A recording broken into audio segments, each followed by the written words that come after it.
এখন আল্লাহর কোরআন নিয়েও তামাশা শুরু করছে। ওই দিন দেখলাম এক বক্তা কইল কোরআন শরীফের মধ্যে গলার টায়ের কথা আছে, আরেক বেচারা ওই দিন দেখলাম ওয়াজের মধ্যে কইল কোরআন শরীফের মধ্যে কুমিল্লার কথা আছে। ওই দিন দেখলাম এক বক্তা কইল কোরআন শরীফে গাইবান্ধা জেলার কথা আছে।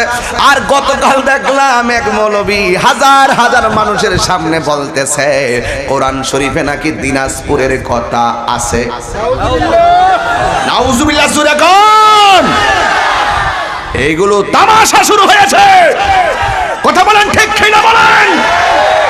আমি ওই সমস্ত জাহেল মুরাক্কাব নায়েবে শয়তানদেরকে বলবো, যারা আল্লাহর কোরআন নিয়ে তামাশা করো, সন্ধি বিচ্ছেদের মাধ্যমে বাংলা সন্ধি বিচ্ছেদ করো, কোরআনের আয়াতকে বিকৃতি করে অর্থ তোলো, অনতি বিলম্বে প্রকাশ্য বক্তব্যের জন্য প্রকাশ্যে তওবা করতে হবে। কথা বলেন ঠিক কিনা বলেন?